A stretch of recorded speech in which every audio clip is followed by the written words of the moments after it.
ट्रम्पले corona भाइरसलाई भने Chinese plague. अमेरिकी राष्ट्रपति डोनाल्ड ट्रम्पले कोरोना भाइरसलाई चिनिया प्लेगको संज्ञा दिएका छन्। व्हाइट हाउसमा शुक्रबार बिहान आयोजित पत्रकार सम्मेलनमा ट्रम्पले सो अभिव्यक्ति दिएका हुन्।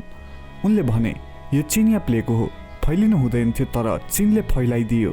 हामीले नयाँ व्यापार सम्झौतामा हस्ताक्षर गरेका थियौँ तर मसी सुक्न नपाउँदै यसले प्रभावित पारेको छ। अमेरिकामा कोरोना भाइरसको संक्रमण तीव्र रूपमा फैलिरहेको बेला ट्रम्पले पछिल्लो अभिव्यक्ति दिएका हुन्। 14औं शताब्दीको 5औं र 6औं दशकमा युरोपभरि फैलिएको प्लेग रोगका कारण युरोपमा 60% भन्दा बढीको ज्यान लिएको बताइएको छ। अहिले 21औं शताब्दीमा चीनको वुहानबाट कोरोना भाइरस संक्रमण फैलिन सुरु गरेको थियो। चीनले छोटो समयमै कोरोना संक्रमणलाई नियन्त्रणमा लिँदा ट्रम्पले चीनको प्रशंसा गरेका थिए, तर जब कोरोना संक्रमणले विश्वव्यापी महामारी लियो र अमेरिका नै सबैभन्दा बढी प्रभावित बन्यो, ट्रम्प चीनमाथि आक्रामक हुँदै गएका छन्। उनले जानीबुझी चीनले भाइरस फैलाएको आरोप समेत लगाएका छन्। चीनको पक्षपोषण गरेको भन्दै ट्रम्पले विश्व स्वास्थ्य सङ्गठनलाई अमेरिकाले दिँदै आएको आर्थिक सहयोग पनि बन्द गराएका थिए।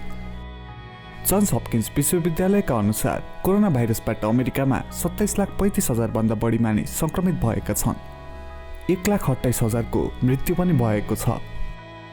हङकङ राष्ट्रिय सुरक्षा नीति लागू गर्ने चीनको कदमको बेलायत लगायतका मुलुकहरूले चर्को विरोध गरिरहेका छन्।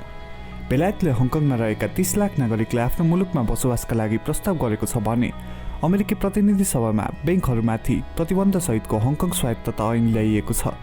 प्रतिनिधि सभामा सर्वसम्मतिले पारित भएमा चिनिया अधिकारीसँग कारोबार गर्ने कुनै पनि ब्याङ्कलाई जरिवाना गरिनेछ।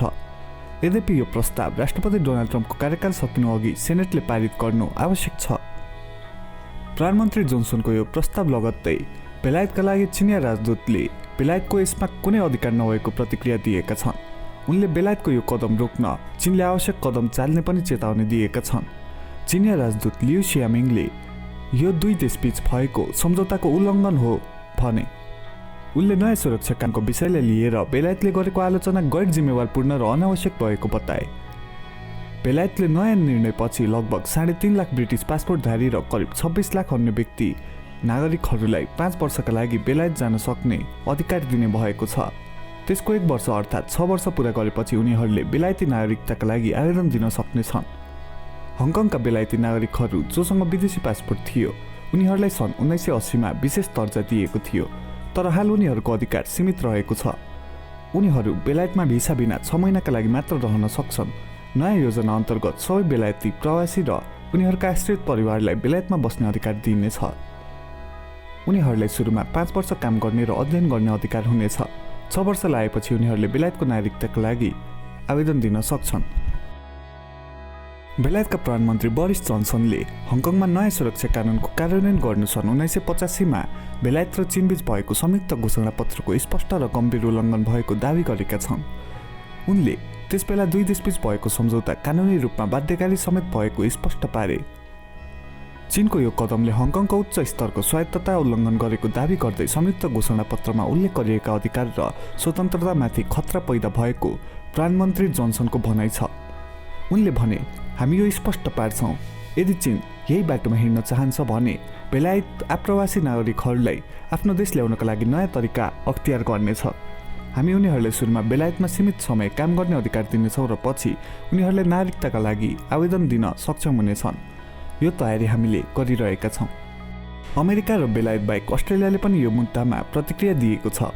अस्ट्रेलियाले पनि हङकङका बासिन्दाहरूलाई आश्रय दिने बारे विचार गरिरहेको जनाएको छ। अस्ट्रेलियाका प्रधानमन्त्री स्कट मोरिसनले यस सम्बन्धमा धेरै प्रस्तावहरू आएका र ती प्रस्तावका विषयमा चाँडै मन्त्री परिषद बैठकमा छलफल हुने बताएका छन्। बेलायत सरकारले नयाँ सुरक्षा कानुनका विषयमा चीनमा पहिला नै दबाब सिर्जना गर्दै आइरहेको थियो। यो विषयमा चीनको दृष्टिकोण परिवर्तन होस् भन्ने उसको चाहना छ, तर त्यो दबाब सफल हुन सकेको छैन। बेलायतले यसलाई निकै महत्त्वपूर्ण कदम मानेको छ र यस निर्णयको सवालमा कडा सन्देश दिन चाहन्छ, तर चीनसँगका अन्य सम्बन्धका विषयमा विचार गर्नका लागि बेलायतमाथि दबाब पर्ने देखिन्छ।